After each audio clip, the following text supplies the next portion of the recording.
Ok, bueno, entonces continuamos en lo que nos quedamos la semana pasada, viendo un poquito la parte de lo que es sistemas numéricos. Ok, ¿se acuerdan un poco lo que vimos? Un poco de la parte de cambios de base y demás. ¿O fue así? Volátil. Ok, recordemos que los sistemas numéricos básicamente son conjuntos de símbolos y reglas que se utilizan para representar datos numéricos como cantidades y números en general. Ok, hablamos de que existen pues varios sistemas numéricos. Entre ellos el más popular, por decirlo así, que es el sistema decimal, que es el que todos pues aprendemos desde chiquitos, ¿verdad? Nos enseñan a contar de 1 a 10 y los símbolos que tenemos que van del 0 al 9 y todo el asunto, ¿verdad? Siempre se llama en base de algo, por ejemplo, sistema de decimales en base de 10 porque utiliza 10 símbolos. En el caso del sistema binario, decimos que es en base 2. ¿Por qué? Porque utiliza dos símbolos nada más, el 0 y el 1. ¿Ok? Adicional también, habíamos visto un poco lo que es ¿cómo se llama?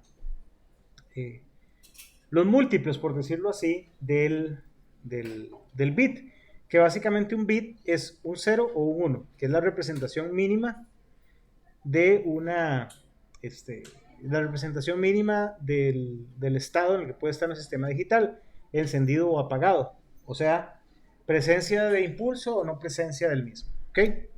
Y habíamos hablado, bueno, que un bit es la unidad mínima, hablábamos del byte, que es 8 bits, y a partir del byte tenemos múltiplos, por ejemplo, el kilobyte, que son 1024 bytes, el megabyte, que son 1024 kilobytes, el gigabyte, que son 1024 megabytes, y de ahí para arriba. ¿Ok? A manera de cultura general. ¿Ok? También hablamos del sistema hexadecimal, que básicamente es un sistema que tiene como base 16, o sea, utiliza 16 símbolos para representar cantidades. Utilizando a partir de la undécima, mejor, o sea, del undécimo símbolo, utilizando las letras A, B, C, D, E, F y llegando hasta ahí. ¿Ok? ¿Por qué se utiliza el esquema hexadecimal? No sé si se los comenté la semana pasada. Bueno, básicamente es para cortar la cantidad de bytes necesarios para representar cantidades. ¿Ok? Recordemos que un byte es lo mínimo que ocupo para representar un carácter. ¿Ok? O sea, un carácter, una letra, un número, un símbolo, se representa como un byte, o sea, como 8 bits. Entonces, las cantidades en hexadecimal se representan con menos caracteres o menos símbolos que con decimal, y claramente está que con notación en binario. ¿Ok? Hasta ahí todo bien, ¿verdad? Hablamos un poco de lo que eran cambios de base, ¿se acuerdan? Hicimos algunos ejercicios ahí medio rápidos. ¿Se acuerdan cómo cambiar de bases? Lo que habíamos visto. Dividí entre la base y el residuo. Dividíamos entre la base y vamos tomando los residuos, ¿correcto? ¿Ok? Entonces, por ejemplo, si queremos pasar un número, qué sé yo, eh, 53, 531. ¿Ok? 531 lo queremos pasar de base 10 a base 2. ¿Okay? Entonces lo que hacíamos era tomar el valor y empezar a dividirlo entre 2. En este caso, entre la base la base que quiero pasarlo. Entonces sería 531 entre 2. Entonces voy a ir aquí guardando los residuos. ¿Ok? 531 entre 2, ¿cuánto es? Y tomando la parte entera, nada más. ¿Ok? ¿Cuánto me da? 265 y queda como residuo 1. 200, y ahí sigo. 265 entre 2. 132. Y sobra 1. 132 entre 2. ¿Y qué? Y sobra 0. 66 entre 2, 33 y sobra 0. 33 entre 2, 16 y sobra 1. 16 entre 2, 8 y sobra 0. 8 entre 2, 4 y sobra 0. 4, me va a quedar la pizarra. 4 entre 2, 2 y sobra 0. 2 entre 2, ¿cuánto es? 1 y sobra 0. Hoy están participativos en paleta. ¿Ok? Y ya me quedaría 1 entre 2, da 0 y sobra 1. Entonces tomamos a partir de este valor, vamos tomando todos los residuos. De ahí para arriba. Para allá. Y esto es para allá. Lo vamos tomando. 1, 1, 0, 0, 0. 1, 0, 0, 0. ¿Cuántos 0, 0? 4. 1, 0, 0. 1, 1. Entonces este sería el valor en base 2. ¿Ok? Una serie de divisiones hasta llegar al resultado. También vimos cómo se pasaba de base 10 a base 16 de una manera muy parecida. Por ejemplo, el número 5426 en base 10 vamos a pasarlo a base 16. ¿Ok?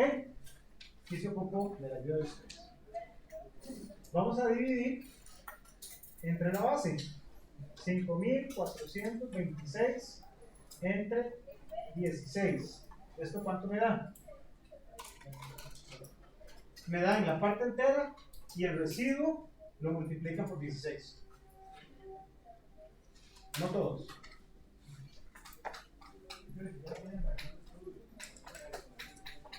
Por favor, alguien. 339. ¿Cuánto? 339. 339.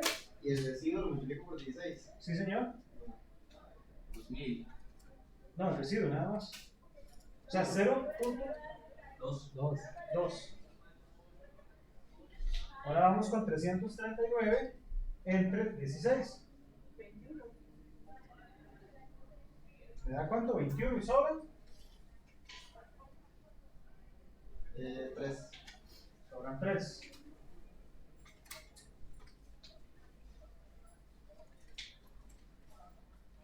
¿21 entre 16? 1 y 5. Alcanza 1. ¿Y cuánto sobra? 1 y sobran 5. No me sale con letritas. Ok, entonces igual tomamos a partir de acá todos los residuos y formamos 1, 5, 3, 2. 1, 5, 3, 2. Entonces el 5426 en base 10 es equivalente a 1, 5, 3, 2 en base 16. ¿Okay? Un poquito de repaso de lo que vimos la vez pasada. ¿Ok? Ahora bien dirán, bueno, profe, ¿cómo hago para pasar ahora de una base a base 10? De una base que digamos diferente de base 10 a precisamente base 10. ¿Ok? ¿Cómo creen que se hace? ¿Cómo poner una pregunta otra vez? ¿Cómo pasar de una base diferente de 10 a base 10? Y haciendo el mismo procedimiento, pero al revés. Lo igual, pero al revés. Sí, al revés.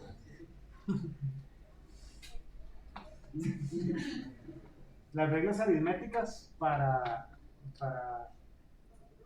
las bases diferentes de 10 varían, son complicadas, ¿verdad?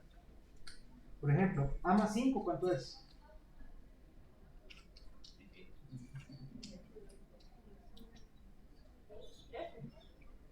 A más 5 es F.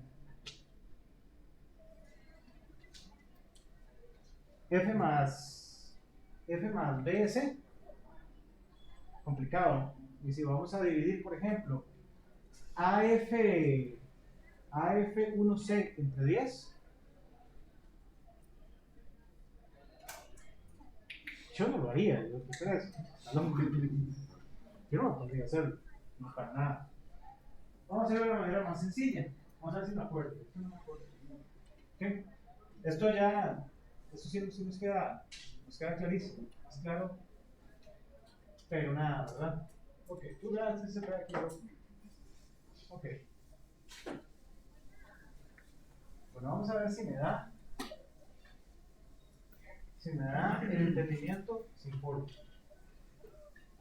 ¿Verdad? Ok, vamos a pasar aquí el valor. Vamos a pasar otro. Más interesante. 1, 0, 1, 1, 0, 0, 1. ¿Ok? Ese es el valor en base 2. Vamos a ver cuál valor será ese en base 3. ¿Ok? Ok, ahora sí vamos a ver cómo es. Estamos trabajando en una base. Esta es base 2. ¿Ok? Entonces, estamos hablando de que los sistemas numéricos son posicionales. Por ejemplo, en la base 10, si yo tengo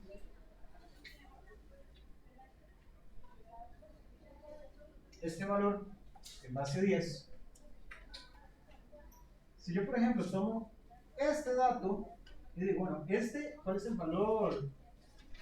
El valor relativo de este 3 aquí.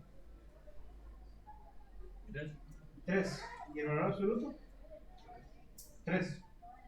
Está en la unidad. Vamos a darle a cada una de las posiciones, en este caso estamos en base 10, a cada una de las posiciones le vamos a dar un valor según la potencia. O sea, según la potencia, no, según la base. ¿Okay? Esta posición es 10 a la 0. Esta posición va a ser 10 a la 1 y esta sería 10 a la 2. ¿Ok?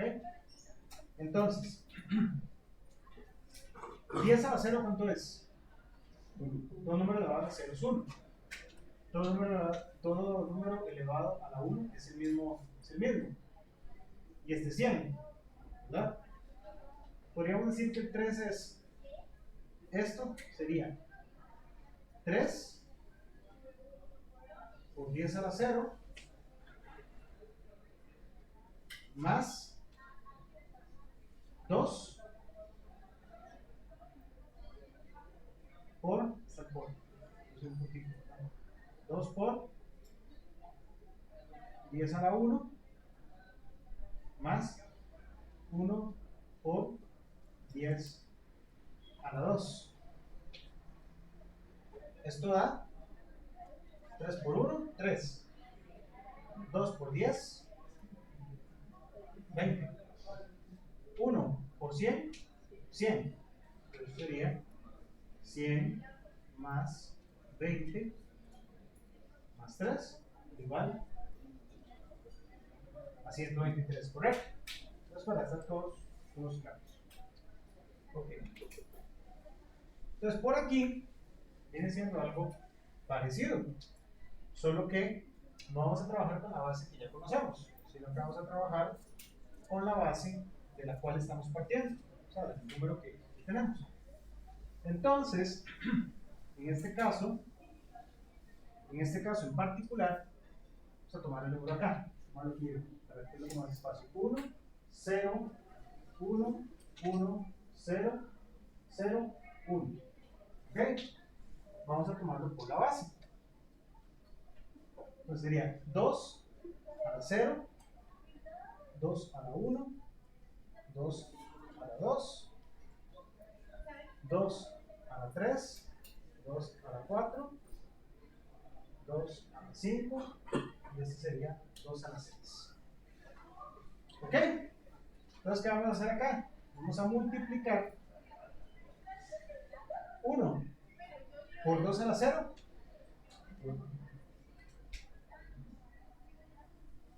1 por 2 a la 0. 1. 0 por 2. 0 por 4 por 2 por 2. 2 por 2, 4. 0, ¿verdad? 2 a la 3 es 2 por 2 por 2. 2 por 2, 4 por 2, 8. 1 por 8. 8. ¿Verdad? ¿Qué más tenemos acá? 1 por 2 a la 4. 16. 2 por 2, 4 por 2, 8 por 2, 16. 0 por 2 a la 5. 2 a la 6. 2 por 2, 4 por 2, 8 por 2, 16. ¿Cuánto nos da? 6, 4. 6, 4. ¿Ok? ¿Y ahora qué quieren que haga con todos estos números que tengo ahí? ¿Lo sumo? No. No sé, pero usted es el que sabe. 16 más 64. 80. 88, 89.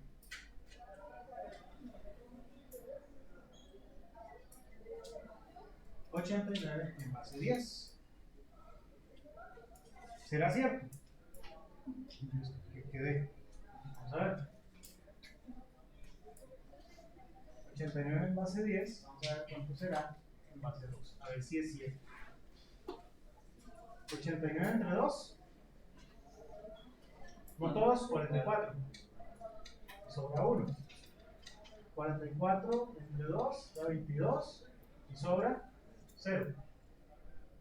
22 entre 2 da 11 y sobra 0. 11 entre 2 da 5 y sobra 1. 5 entre 2 da 2 y sobra 1. 2 entre 2 da 1 y sobra 0. 1, 0, 1, 1, 0, 0, 1. 1, 0, 1, 1, 0, 0, 1. Entonces sí nos dio H. Sí nos dio I. ¿Ok? La parte de pasar de cualquier base a base 10, vamos elevando la posición, o sea, vamos elevando la base a la posición contando a partir del 0 de derecha a izquierda. ¿Okay? ¿Por qué derecha a izquierda? Pues puede ser 5, 4, 20 dígitos, ¿verdad? Nos vamos uno por uno. ¿Ok? Ajá. Eso solo se hace cuando se pasa a base 10. Cuando paso a base 10, sí. ¿Por qué? Para pasar de base 10 a otra base dividido en la base. ¿Ok? Todo bien hasta acá. Vamos a hacer el otro ejemplo.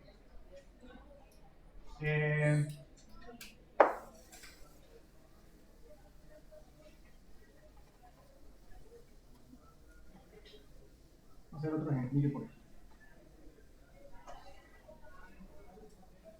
Y si es una base con otra base diferente, No. hay que pasar por la base. Sí, es correcto. Ok, vamos a hacerlo con base 16. Ok, vamos a poner C, 2, B, 6. C2, B6. En base 16, vamos a pasarlo a base 10. Ok, ¿qué día es más largo? Ahí está. Ok. Vamos a pasar este a base 10. Vamos a aplicar algo parecido a lo que vimos allá. Entonces vamos por aquí. C, 2, B, 6. Pero ahora la base, ¿cuál es? 16. Entonces esto sería 16 a la 0, 16 a la 1, 16 a la 2 y 16 a la 3. ¿Ok? 6 por 16 a la 0. 16 a la 0, ¿cuánto es? 1. 6 por 1, 6. 16 a la 1. 16. B por 16. ¿Cuánto es B? 11, ¿no? ¿Cuál es el equivalente a? 12, es 11, ¿no? Recordemos que vamos aquí. Llegamos al 9. A, B, C, D, E. Entonces 9, 10, 11, 12, 13, 14, 15. Entonces, sí, claro. 1, 0, 1, 2, 3, 4, 5, 6, 7, 8. El 0 vale 0. El 1, 2, 3, 4, 6, 7. El cero no cuenta como posición. No, el 0 es 0 aquí en la conchinchina. Y si es posicional, claro. O sea, que si empiezo a una cosa es contar la cantidad de dígitos. Porque si los empiezo a contar, aquí sería 1, 2, 3, 4, 5, 6, 7, 8, 9, 10, 11, 12, 13, 14, 15, 16. Precisamente la base.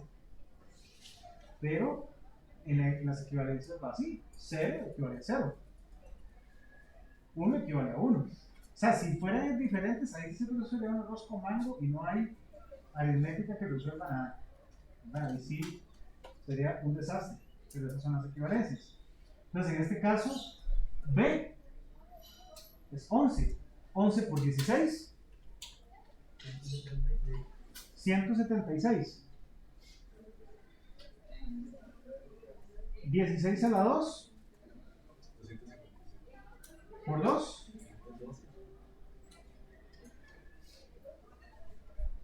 16 a la 3 por 12, 49.152. así, 4096 por 12. Y ahora sí, empezamos a sumar todo esto.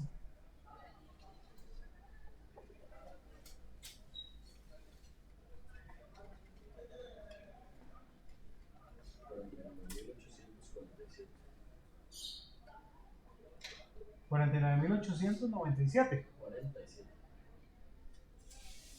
Sí. 49,847 en base 10. ¿Ok? Sí, está Una 46, ¿no? 12, 14, 16, sí, ¿verdad? Sí, porque sumé, puse 513 porque 512. Y sí, da 6 más 6 más 2 más 2, sí. Chacho, chacho. Así, 49,846. Sería C2, B6 en base 16 equivale a 49,846 en base 10. ¿Ok? Súper bonito, súper chida, súper cool. ¿Quién quiere venir y pasar de este? Perdón, pasar de este a este. Voy a tirar el pilot. Me contó a mí. Vamos a tirar el pilot del piso. Y. Vamos a ver otro. Vamos a hacerle así. Nadie. Oh, yo otra vez. Muy fácil. Simplemente. ¿Ok? Hagamos la prueba, nada más. Es algo rápido. Sería 49,846. Es para ver si da. Si no da, estamos mal, ¿verdad? 49,846 en base 10. Vamos a pasarlo a base 16. Eso sí me ayuda, ¿verdad? 49,846 entre 16. 3115. ¿Y sobran? 270, 03.75. Multiplíquelo por 16. 6. ¿Ok? 3115 entre 16.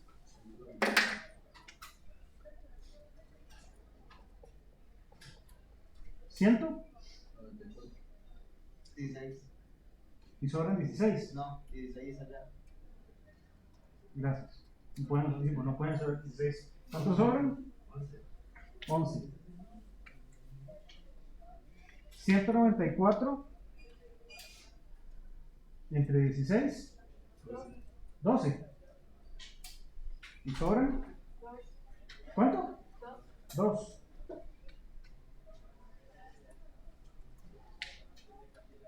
Y empezamos por acá. Ya 12 entre 16 dan 12 y sobran 0. 12 es C. 2, B, 6. Ahí está. Ok. Me quería pasar. Muchachos. Ok. Sencillo, ¿verdad? Si quieren pasar de base 16 a base 2, Por la 10. pasan por la vía de la 10.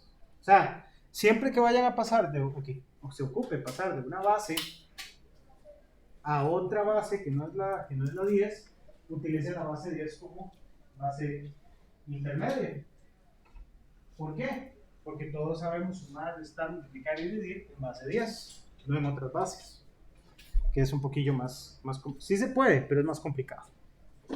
Ok, híjole, esto cada vez está más bajo. Ok. ¿Nos queda claro? Ok, perfecto. Y ya voy para abajo otra vez. Ok, bueno, eso es un poquito de la parte de equivalencias. Por ejemplo, de base decimal, binario y hexadecimal hasta llegar al carácter o hasta el 16avo elemento o el 16avo dígito de cada una de las bases.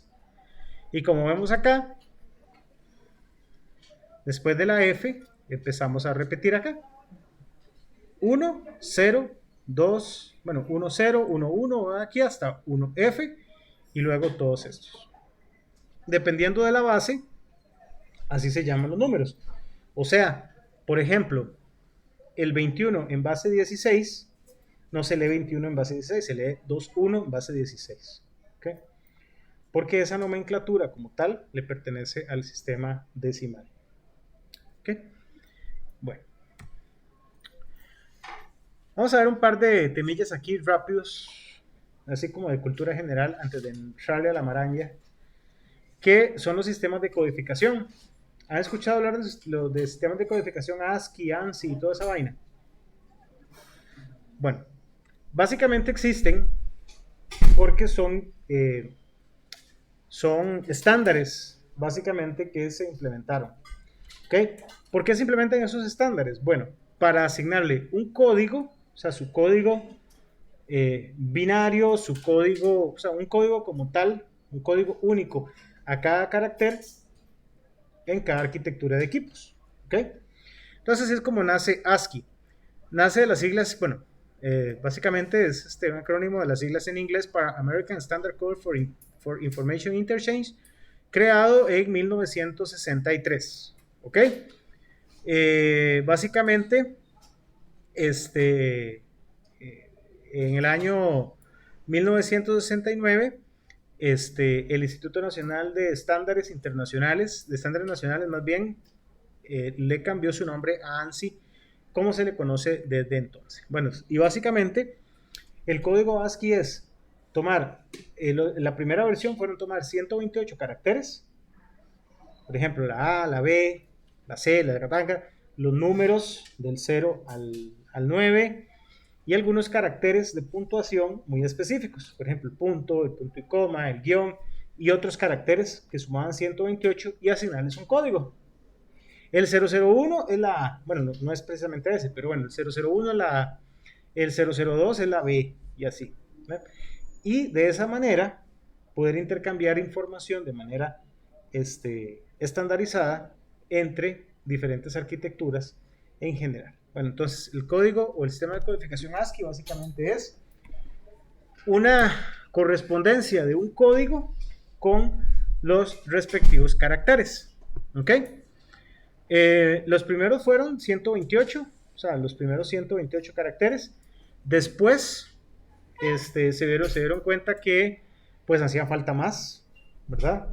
Por ejemplo, caracteres especiales para la lengua en español y otros, por ejemplo, la ñ, las tildes, las diéresis, bueno, y esas cosillas. Entonces, esos caracteres fueron incluidos en una versión posterior, más o menos en el año 1981, y fue el que dio base para o en el que se empezaron a tomar de base para sistemas operativos como el DOS, ¿okay? Que es el sistema operativo de disco, que es el abuelito de los Windows, o sea, el primer sistema operativo que en su momento Bill Gates y compañía pues se idearon para equipos, ¿cómo se llama?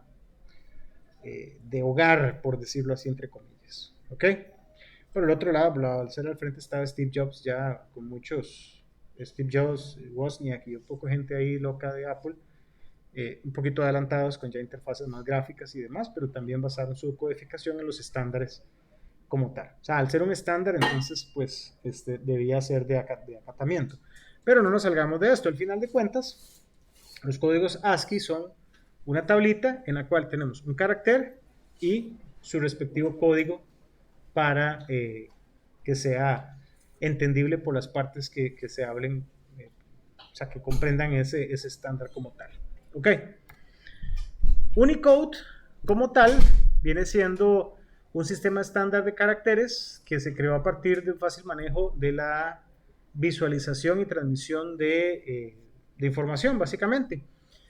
Y ya aquí la parte de Unicode como tal empezó a derivar a otras versiones, por así decirlo. O sea, ya ahora, hoy por hoy, el sistema es un sistema de codificación estandarizado en el cual pues hay, ¿cómo se llama? Representación para miles de caracteres de lengua occidental, de lengua oriental, de Medio Oriente. Un montón de codificaciones ya están, o sea, un montón de caracteres ya están unificados en el sistema de codificación Unicode. Por eso es que hoy por hoy ustedes perfectamente pueden ver una página en cualquier lenguaje, ¿no?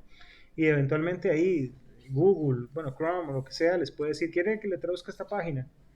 Y uno dice, bueno, sí, pues no entiendo nada. O sea, si están símbolos raros. Entonces por ahí es que está manejando un sistema de codificación unificado básicamente, que es este. ¿Okay?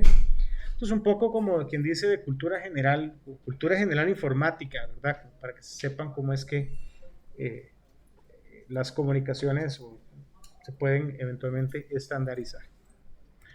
¿Ok? Como dice por acá, el antecesor del Unicode se le conoce como ASCII, que es pues, ya el que habíamos visto, naciendo primero con 128 caracteres, después con 256 y después ya se amplió a más caracteres como tal. ¿Ok?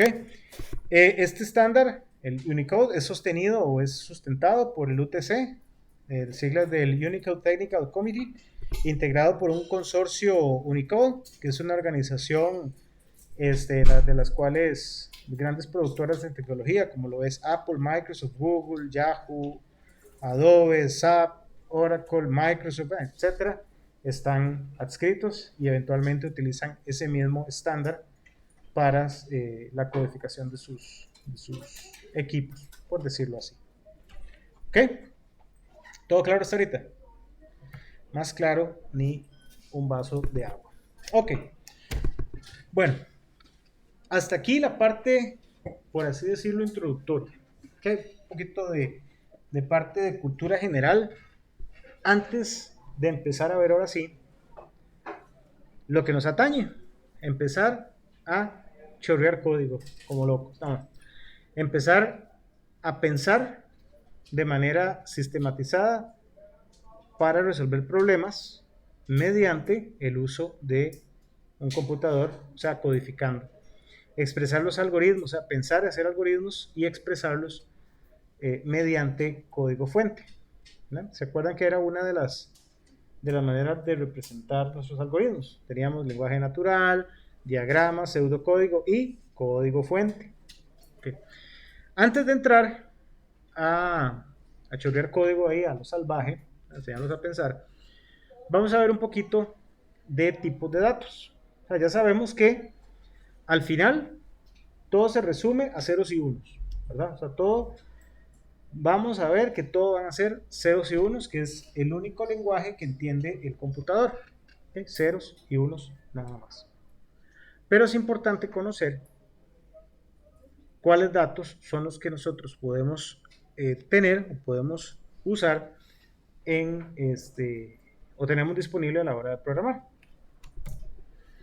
En Python, toda la información que maneja un programa está representada por dos tipos principales de datos.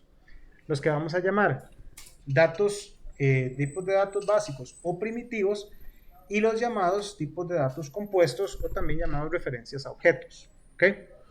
Los tipos de datos básicos o también llamados primitivos no son objetos, o sea, no son datos, no son compuestos, son los datos más simples y los que están a disposición directamente en la librería de Python. Ahora después vemos los conceptos de librería. Una librería es como decir un conjunto de cosas que puedo utilizar. ¿Ok? Estos tipos de datos primitivos se pueden utilizar de manera prácticamente directa sin necesidad de crear estructuras diferentes o estructuras compuestas. ¿Ok? Python proporciona clases asociadas a estos tipos de datos. ¿Ok? Bueno, vamos a ver básicamente algunos tipos de datos. ¿Ok?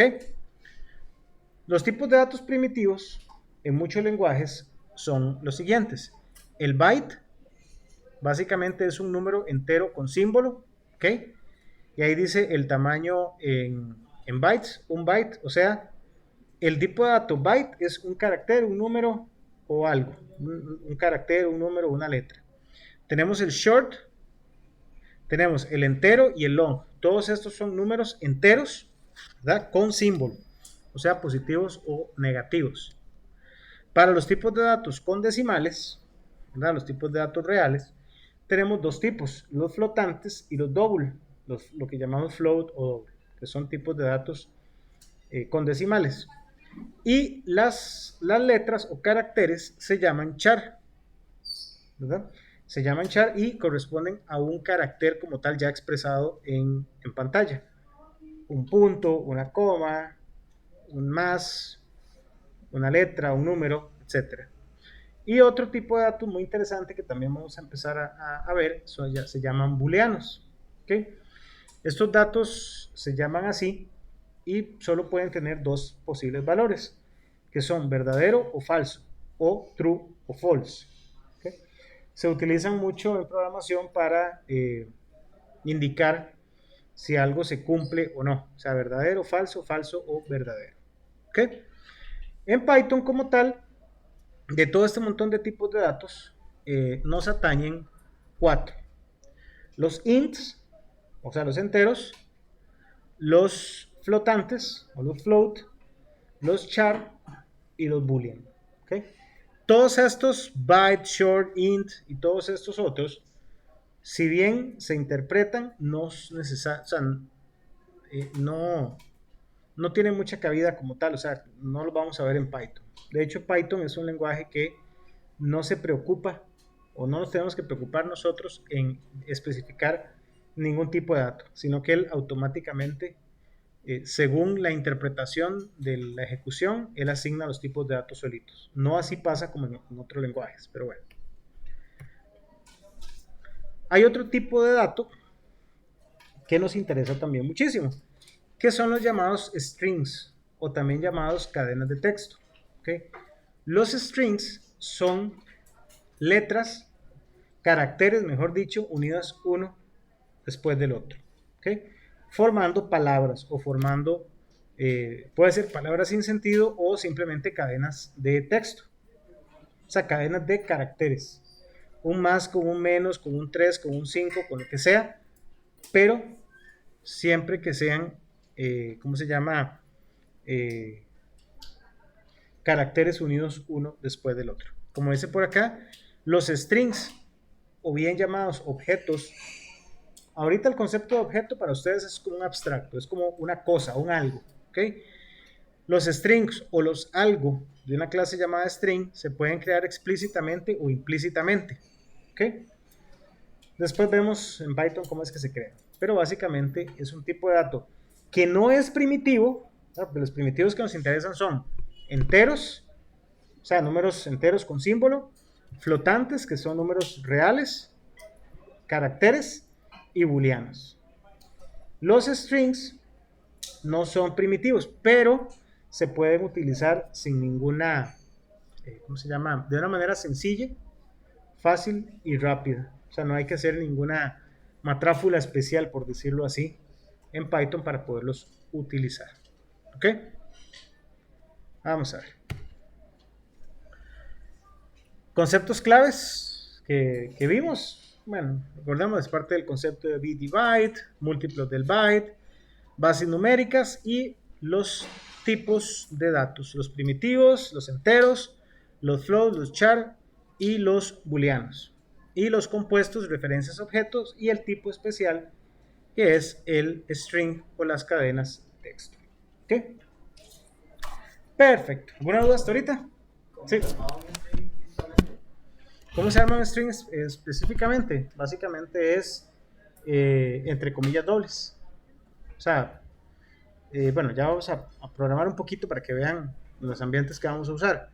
Pero básicamente es la unión de caracteres solitos, juntitos todos en pelota, formando una cadena de caracteres. Y se encierran entre comillas dobles para que se sepa, para que Python sepa cómo es o sea, que estamos hablando de un string. ¿Ok? Perfecto. Bueno, vamos a ver por acá. Ok.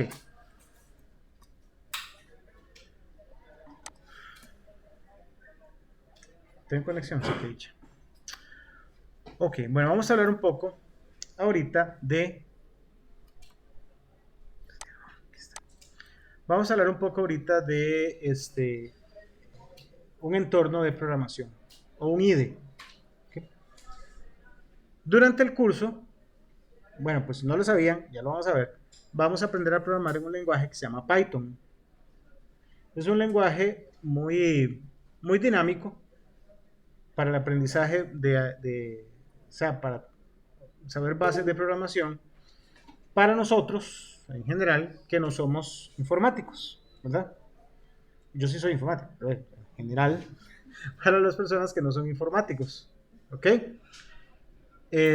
¿Por qué? Bueno, muchas de las cosas que tenemos que en otro lenguaje como un Java, un C# o un C++, hacerlas de manera, digamos, sistematizadas en Python no es necesario.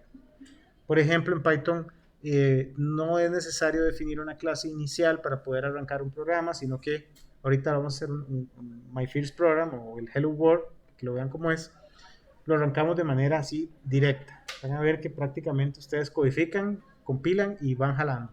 Es una clase inicial. Una clase inicial es un algo, o todavía no sabemos qué es una clase, es un algo que tiene configurado o que necesita ser configurado para que un programa sea ejecutable, básicamente. Tal vez son conceptos ahí medio raros, ¿verdad? Que yo tal vez asumo que todos sabemos, o que el curso no debemos, o sea, no se especifica, pero bueno, cuando decimos que un programa es un programa ejecutable, es que si usted llega, y ya sea con doble clic del mouse o con una secuencia del teclado, usted lo puede poner a correr, o sea, usted lo ejecuta. Por ejemplo, yo en este momento puedo agarrar aquí y decir, bueno, voy a ejecutar Firefox. Doble clic y ahí se abre Firefox. ¿Ok? Eso es un programa ejecutable. Usted lo anima a arrancar, por así decirlo, y va a hacer algo en su computadora. Entonces, eso es básicamente, cuando uno compila, uno espera que su programa se ejecute, o sea, que corra, que se levante, que haga algo. Okay. Bueno, durante el cursillo, vamos a estar utilizando, o podemos utilizar dos diferentes ambientes, ¿okay? Dos diferentes ambientes de programación. REPL.it. Ok. Cuando utilizamos REPL, bueno, ahí yo les explico ahí un poco en el video. Yo les recomiendo crear una cuenta. La pueden crear con Google, la pueden crear con Facebook o puede hacer usuario y contraseña. ¿Okay? Yo a la mía creo que la tengo con Google. Uy, pues sí. Ahí está con Google. ¿Ok? Como ven, estoy totalmente en línea. No he instalado nada todavía. Acá yo puedo crear repositorios. De hecho, esta herramienta de REPL es bastante útil. De hecho, ahí es bastante interesante. Y aquí puedo buscar cuáles son los lenguajes que tengo disponibles. Un montón por acá. Pero me interesa mucho el de Python. Este que dice Python. En REPL se manejan lo que se llaman repositorios o proyectos, por decirlo así. Entonces, los proyectos tienen títulos y todo el asunto. Si ustedes se crean una cuenta aquí en REPL, entonces cada vez que acceden a la cuenta, pues van a ver sus repositorios, o sea, van a ver todo lo que han creado, todo lo que van a ir creando. Entonces tienen un respaldo en línea de sus trabajos, ¿verdad? Ajá. ¿Se pueden descargar? Sí, claro. Y cuando se descargan, ¿se pueden abrir con la aplicación original? Exacto, sí. No, original no, porque hay, o sea, para programar en Python, lo que hay son IDEs, o sea, como en todo lenguaje. Lo que usted ocupa es un compilador, nada más. ¿Se acuerda que el compilador es aquel que le traduce lo que tiene el lenguaje máquina? La ventaja de los IDEs es que ya trae editor de texto, como vamos a ver ahorita, y compilador juntos, porque si no, toca compilarlo con línea de comandos, que es un poquillo complicado. No es que sea original, digamos, es que hay diferentes versiones. Está, por ejemplo, el Anaconda, esta cosa que vamos a bajar, el Spider, bueno, Spider de Anaconda, está Visual Code, está PyCharm y hay otros IDEs para programar en Python. Pero sí se pueden abrir porque el archivo, el .py, que indica que el archivo es de tipo Python, lo puede abrir con lo que usted quiera, realmente. Bueno, aquí le vamos a poner, pongámosle mi primer programa. Entonces creamos el repositorio y ahí va. Pros, como les digo, no tienen que instalar nada, no es necesario que lo instalen, lo acceden directamente desde un navegador, ¿ok? Contras, si no tienen internet no pueden trabajar.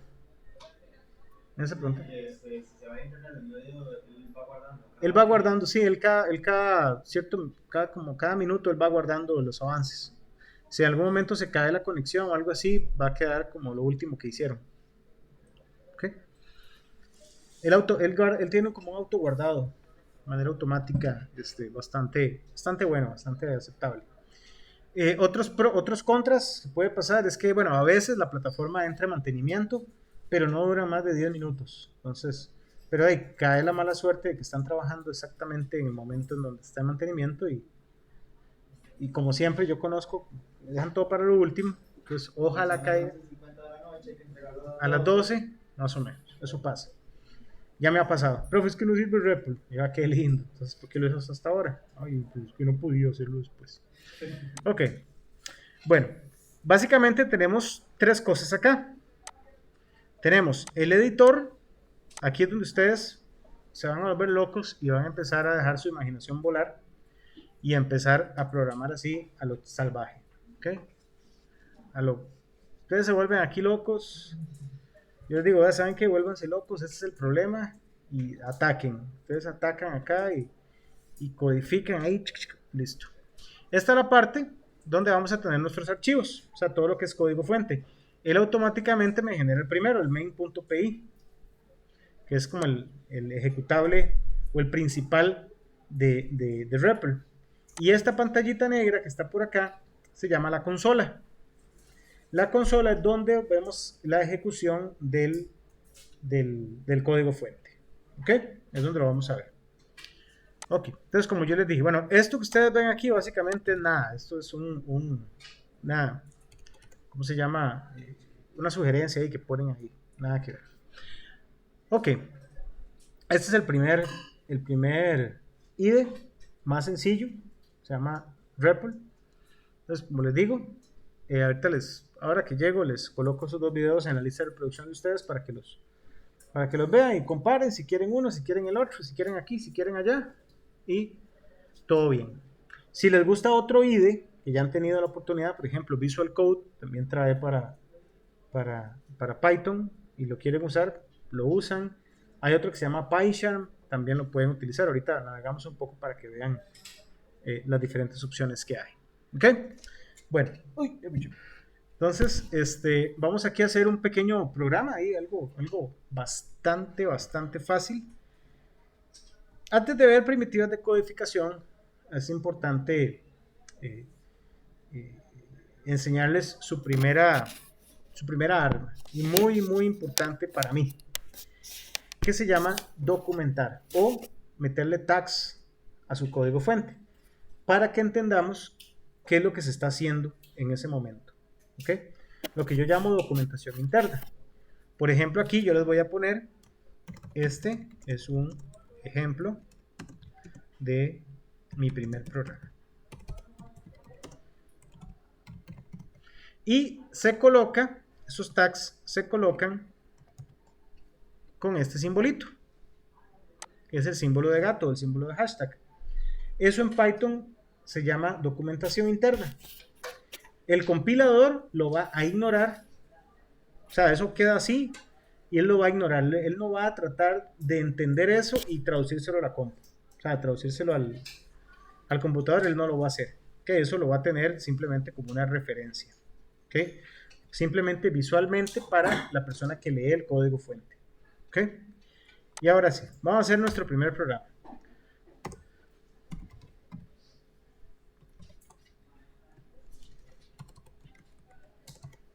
O sea, para pasar esta vaina aquí, porque si no...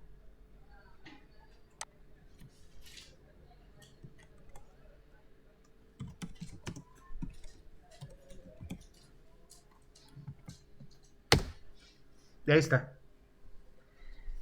Básicamente, programar es irle dando una serie de comandos, ir programando una serie de comandos con cierta sintaxis, cierta semántica que tenemos que respetar y ciertas palabras claves para que esas instrucciones que yo estoy dando las interprete, las traduzca el compilador y las pueda ejecutar la máquina. ¿Ok? En este caso, este es un comando muy básico, se llama print. ¿Okay? Este comando lo que hace es tomar lo que esté dentro de los paréntesis, ya vamos a ver qué son esas cosas, y imprimir o presentar lo que esté ahí, lo presenta en pantalla. ¿Okay? Ya vamos a ver por acá, es que no haya la pila de esta cosa.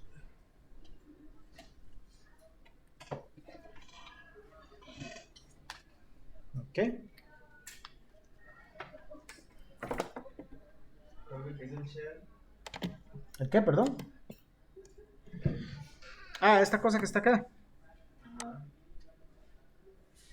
Esto es para que se pueda ejecutar a nivel de línea de comandos. Es como una línea de comandos para mandarle ahí, ¿alguna vez han usado Linux en sus vidas? ¿Saben qué es? Muchos años, Hace muchos años. Ok. Bueno, en Linux muchas cosas son, bueno, ahorita es muy gráfico, pero antes era casi punta línea de comandos. Entonces, por ejemplo, uno usaba comandos como ls, creo que aquí no lo, ahí está. Esto es para listar el contenido que hay en la carpeta que estoy trabajando. También, vamos a ver. Aquí me dice la versión de Python y otras cosas. Bueno, el shell básicamente es una línea de comandos para interactuar con la máquina en este caso, como es virtual, como es en línea, para interactuar con la máquina que en ese momento estoy usando. Casi no la usamos, casi yo nunca la uso a este nivel, sino que simplemente nos vamos a la consola, que es lo que me interesa ver el contenido. ¿Ok? Entonces, básicamente programar, como les decía, es respetar o ir poniendo sentencias, ya sea comandos, palabras claves, respetando sintaxis y eventualmente semántica también. Por ejemplo, aquí hay muchísimos comandos que van a necesitar lo que se llaman parámetros, que es lo que colocamos acá entre paréntesis. Para que funcione, en este caso, le mandamos a imprimir. Cuando hay un print, eso significa mandar a imprimir a pantalla. Mandamos a imprimir a pantalla la secuencia de caracteres. Vos que habías preguntado que cómo se veía un string, esto es un string en Python. Esto es una serie de caracteres unidos o encerrados entre comillas. ¿Ok? Esto es lo que se llama un string. Y la ventaja de los IDEs, o sea, de estos programas para programar, hay redundancia, es que las palabras claves y demás se las va poniendo en colores diferentes para que ustedes sepan. No todo va a ser en blanco y negro, o sea, no todo es carácter negro, sino que va a ir poniendo palabras claves. ¿Ok? Vamos a dar aquí Run y ahí vemos lo primero que vimos acá. ¿Ok?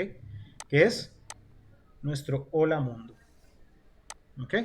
Y aquí podemos seguir. Vamos a hacer otro print. ¿Ok? También trae funciones de autocompletar. Esto que a veces es un dolor de cabeza porque solo sugerencias a cada rato.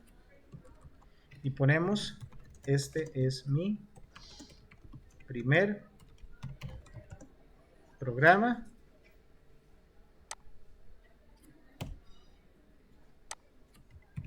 en Python. Este botoncito de acá tiene las funciones de compilar y a su vez ejecutar el resultado del código. En Python, en la aplicación como tal, se hace más pasos, ¿verdad? No, aquí mismo, sí mismo, ya lo vamos a ver. ¿Ve? Y ahí está. Este es mi primer programa en Python. ¿Ok? Y aquí podríamos hacer un montón de cosas. Bueno, sí nos da chance de ir haciendo cosillas interesantes para que vayan viendo. Ok. ¿Cómo les comenté? Sí. El programa que se me con paréntesis, este no lo veo ahora. Le abre los dos paréntesis. Nada más ahí. Es más, usted puede llegar aquí y le da con un paréntesis. Él es muy buena gente. Cada vez es regla fundamental. Cada vez que se abre un paréntesis hay que cerrarlo. Y lo que está adentro es importante. Lógicamente se llama un parámetro de lo que ocupamos. Él, cuando ustedes abren un paréntesis, él se lo va a cerrar y le pone el cursor aquí adentro. Como para que no se les olvide que ahí hay que poner algo. Él es como muy alcahueta, digamos, en ese sentido. ¿Ok? Bueno, este es uno de los IDEs. Existen otros IDEs. Por ejemplo,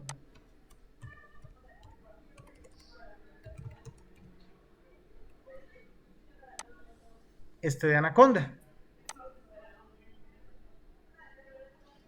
Este de Anaconda, bueno, mide 594 megas, un poquillo pesado, pero tiene la ventaja de que instala todo. Esto básicamente es un next, finish, y ya tienen ustedes un entorno. Ya se los voy a abrir. Hay otro que se llama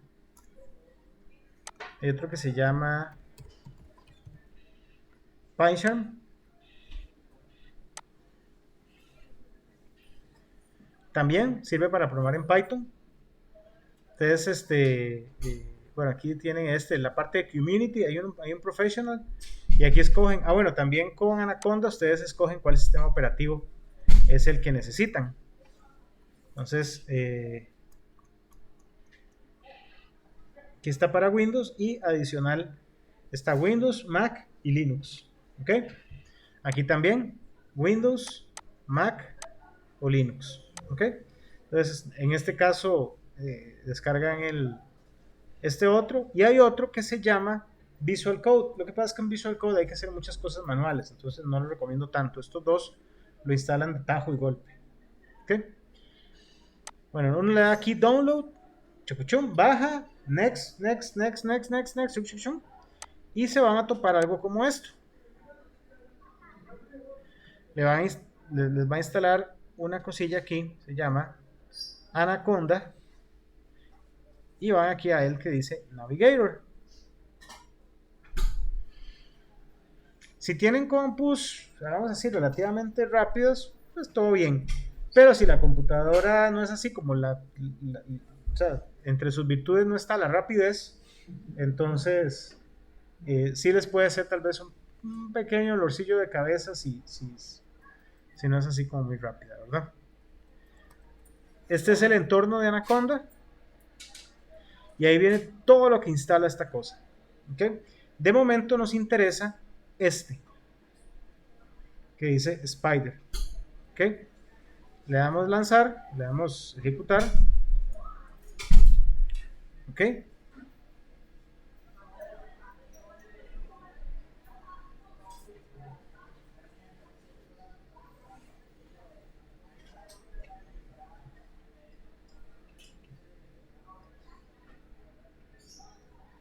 Y ahí está. Mire, ya traía código fuente. ¿Ok?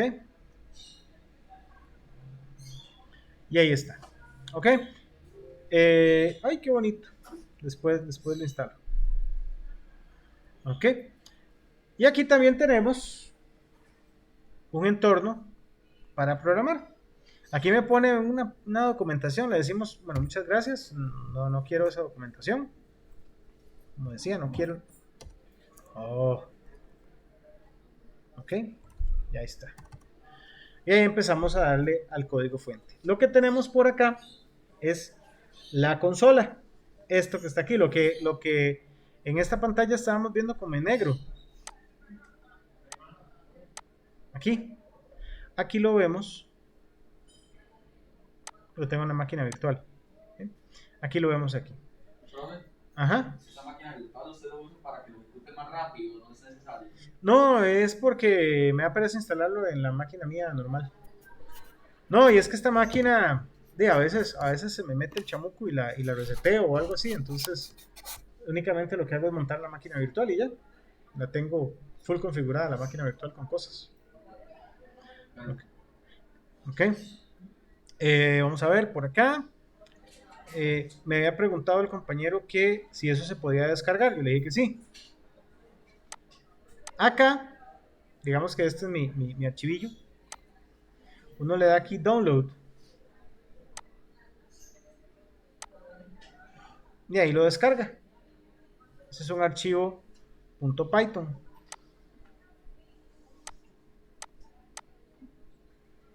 ¿Ves? Ahí ya lo tengo a nivel de mi compu. Ahí lo puedo llevar. No lo voy a cargar en el otro. Lo que voy a hacer es copiar el código fuente aquí nada más.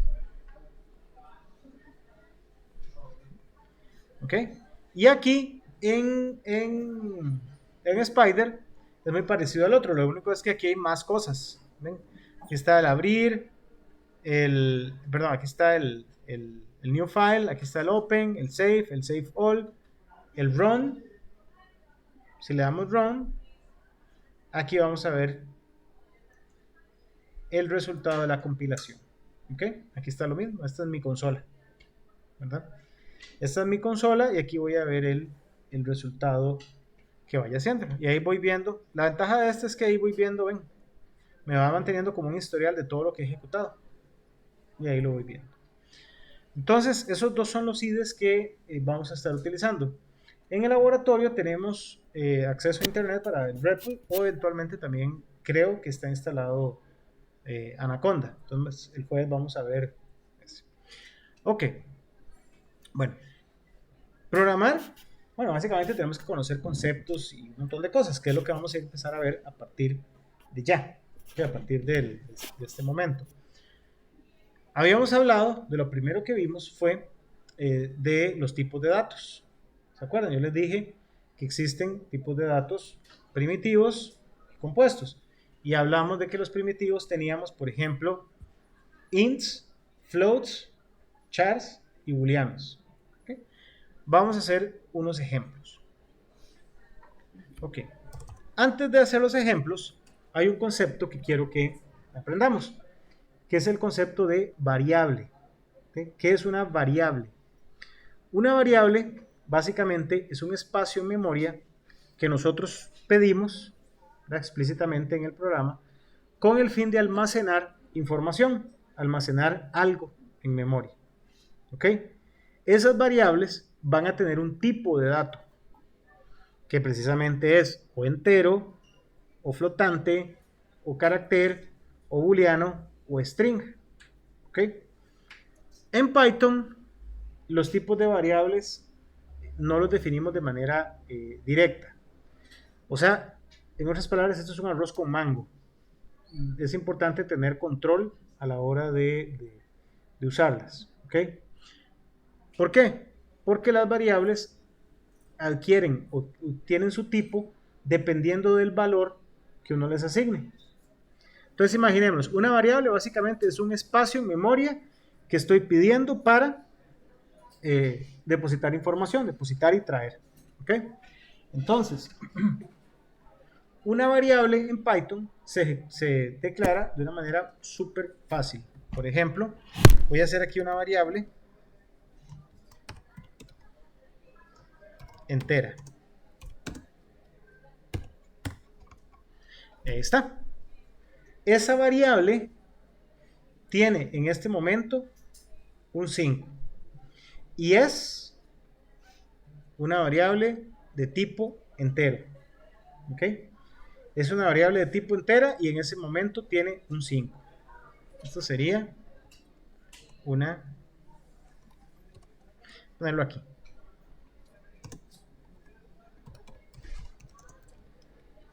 ¿Ok? Ven, estos taxitos, cuando yo ejecuto, él los ignora. Ven, me los pone como en itálica, como en cursiva, y los pone en gris. Él llega y los ignora y listo, no los ve. Pero me sirven a mí y nos sirven a todos para ver qué es lo que está pasando.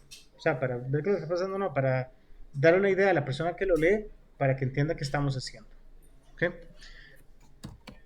Esa es una variable entera, esta es otra variable, pongámosle flotante. Los nombres de las variables los asignamos nosotros a gusto, ¿verdad? Siempre que sean significativos, eso lo vamos a ver en las primitivas de codificación, siempre que sean significativos. No es que, por ejemplo, tengo un programa que me suma 3 valores y luego me calcula el promedio. O sea, los nombres de las variables deberían ser valor 1, valor 2, valor 3 y promedio.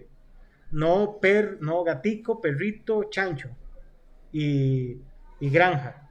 Entonces, la operación sería perro más chancho más gato, lo almaceno en granja. O sea, no tiene el más mínimo sentido. O sea, los nombres de las variables tienen que asignarse con respecto ¿cómo se llama? A la intención de que uno tiene o que uno le quiere dar a la variable. En este caso es una intención muy básica, por eso le puse simplemente variable flotante. Vamos a ponerle aquí, qué sé yo, 3.14. ¿Ok?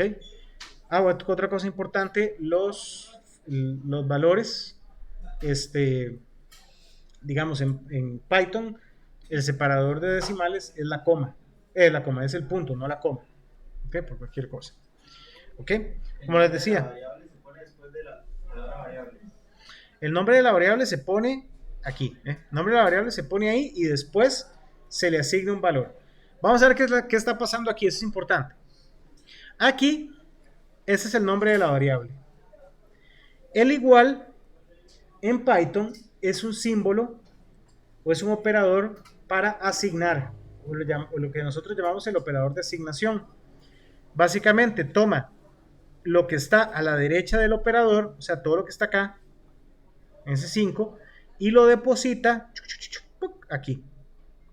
O sea, que en este caso, variable entera adquirió un tipo de dato que es entero y un valor que es 5. Entonces, de ahora en adelante, cuando yo referencie variable entera, a no ser que lo cambie, su valor va a ser 5. ¿Ok?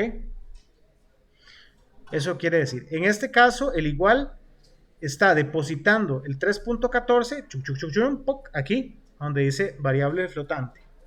¿Okay? Entonces ahora, cada vez que yo referencie variable flotante, lo que voy a referenciar es 3.14, a no ser de que yo cambie el valor. Los valores que están almacenados en las variables, yo los puedo cambiar en cualquier momento de la ejecución. Se pueden cambiar ya sea de manera explícita o si los metemos dentro de algo. ¿Ok?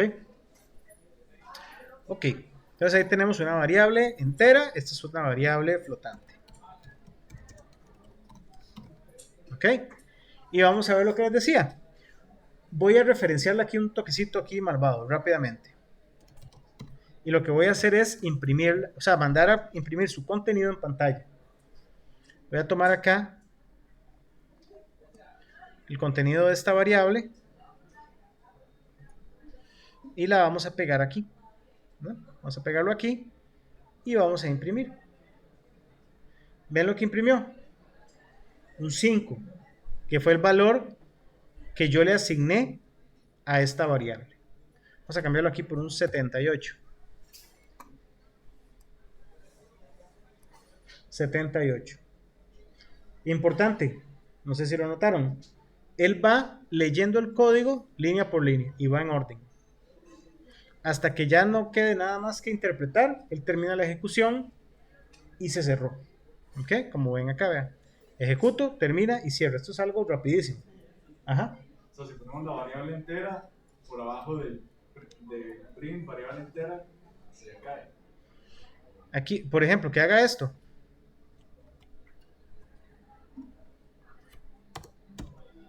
Se cae, ¿no?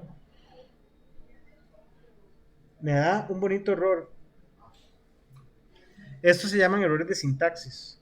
Bueno, aquí me está diciendo que la variable o ese nombre variable int no existe. O sea, no está definido. O sea, es alcahuete, pero no tanto tampoco. Él no va a aceptar ahí. ¿Ok? Veamos qué pasaría si imprimimos este otro. Es más, voy a hacer este. Voy a cambiarle el valor acá. ¿Ok? Le cambiamos el valor. Ya no es 78, ahora va a ser 15. Y la volvemos a imprimir. Para que vean que una variable no es que nace con un valor y así sigue, no. Por de ahí su nombre. 78. El primero que le asigné, la imprimimos en pantalla, su contenido, la cambiamos a 15 y lo volvemos a imprimir. Y así las variables pueden cambiar su valor en cualquier momento, en el momento que yo desee. Y como vimos aquí, no sabemos ni papa de qué tipo de dato es. No le dijimos en ningún momento que es un entero ni nada. Él automáticamente, por el valor que le asigné, que fue un entero, él tomó, interpretó y le asignó el tipo de dato a la variable. ¿Ok? Aquí podría hacer lo mismo con la variable flotante. Voy a imprimirla en pantalla. Los prints los van a ver que yo los uso mucho, pero es para que ustedes vean lo que pasa. Va a haber un momento del curso donde les voy a decir ya no hagan prints de nada, sino que hagan otra cosa. Pero ahorita va a ser una herramienta muy útil. Aquí está mi 3.14. Ahí tenemos dos variables. Las variables también, ahorita las estamos declarando donde sea, pero vamos a llegar a un momento donde ya conozcamos más primitivas de codificación, o sea, más herramientas en las cuales yo les voy a decir, bueno, las declaraciones de las variables van de primerito. Aunque aquí se puede hacer un arroz con mango, nosotros vamos a ir organizando nuestro código en partes, con el fin de que tengamos un orden a la hora de programar. ¿Okay? Lo que yo llamo buenas prácticas. Eso también se les va a pegar aquí, buenas prácticas, best practice. ¿Okay? Vamos a hacer otro tipo de variable, llamémosle variable char. Le asignamos una letra. ¿Ok? Los caracteres pueden ir encerrados entre comillas dobles o comillas sencillas. Eso no hay ningún problema. Y ven que aquí, pueden ver bien, así. Ven que aquí me pone los comandos. Bueno, este comando print, como es un comando que ya entiende la compu, el compilador, entonces lo pone con un color. Al igual que los números, ven, los números los pone con otro colorcillo. Es como un moradito. Y estos colores como un rojillo oscuro. Los textos me los pone con verde. Para saber que lo que es, que se diferencia de todo el otro, de los otros textos. ¿Ok? Esa sería una variable char. Una variable string, por ejemplo. Estas. Esto es porque recuerde que el char o el carácter es una letra, un valor o lo que sea. Entonces aquí estoy forzando que esta variable, que yo le puse variable char, tenga una A. Esta otra, vamos aquí.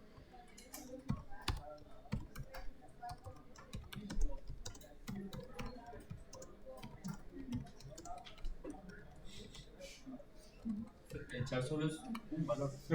Un carácter. ¿Ok? Y vamos a mandar a imprimir ese mensajito tan corrongo y tan bonito que les puse.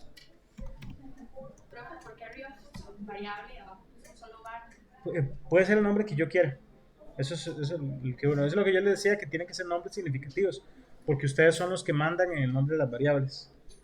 Aquí yo le puse esto, vamos a ver. ¿Ven? Entonces él toma lo que tiene el valor que está almacenado dentro de esa variable, por decirlo así. ¿Ok? ¿Qué les decía yo? Bueno, yo puedo tener una variable que se llame chanchito. Entonces yo digo que a chanchito le asignemos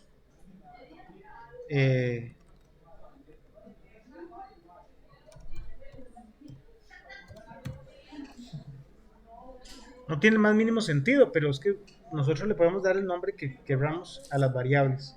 O sea, esas son nuestras, son los nombres que nosotros queremos. ¿Ok? Ok. Parte sin... Ajá.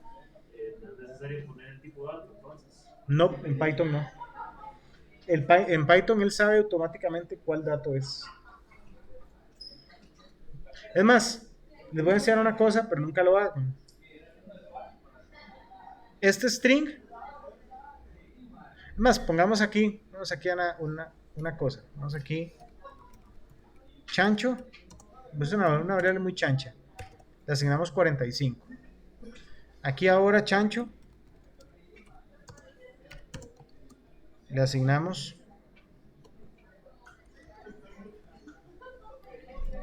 hola.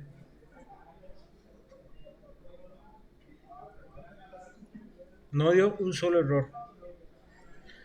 Y dirán, profe, pero qué diablos. Porque aquí el chancho era un entero y aquí lo cambió y le asignó una letra. Porque así es Python. Python es muy, muy, muy flexible. O sea, estas cosas en otro lenguaje de programación le brincaría, me saldría el compilador de aquí, me agarraría el pescuezo y me dice, no sea tan estúpido. Pero Python no. Python dice, no me importan los tipos de datos, no me interesa. El programador tiene que saber qué asigna en cada una de sus variables y yo en tiempo real le digo o adecuo el tipo de dato a lo que me estén asignando. ¿Ok? Entonces ya lo saben, ahora no lo usen. Ajá. Bueno, ahora te voy a meter más de un tipo de dato. Lo cambia, ¿no? En el momento no. No. O sea, solo desde un tipo de dato en un momento específico. ¿Okay? Como el chancho empezó como el chancho acá empezó como un entero, pasó un ratito, digamos, No, mientras... sin reasignarla. O sea, sin renombrarla. No, o sea, sin caerle encima. Ajá. No, porque ¿en qué momento? Este nunca cambiaría de 45. Ok. No aguantan nada. Ok. Ajá. Como la variable chancho dice 45, yo bajo un print y pongo chancho. Ahí la que me va a imprimir primero va a ser la de 45. Ajá, y después lo cambia y lo cambia al mensaje y pone el chancho y de ahí ya no, ya lo que va a tener es el valor del string. O sea, primero siempre mi variable y después va el string. Digamos, si quiero. O sea, si quiere eventualmente imprimir el valor, pues sí. Ese es el orden. Si usted lo tira así, solo le va a quedar el último. Exactamente. ¿Ok? Bueno, chicos, terminamos. Necesito que por favor me hagan un favorcito antes de irse. Que vayan saliendo en orden y vayan poniendo acá, por favor, su nombre. Si esta porquería funciona. Bueno, si tienen lapicero, que pongan su nombre, así rápidamente, y su carnet nada más. Ah, ya les doy ¿Tiene lapicero? un algo decente, sí.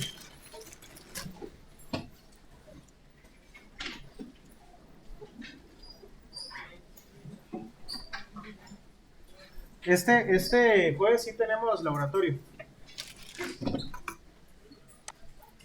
Ya se va poniendo más interesante, ya va metiendo mano. Pero de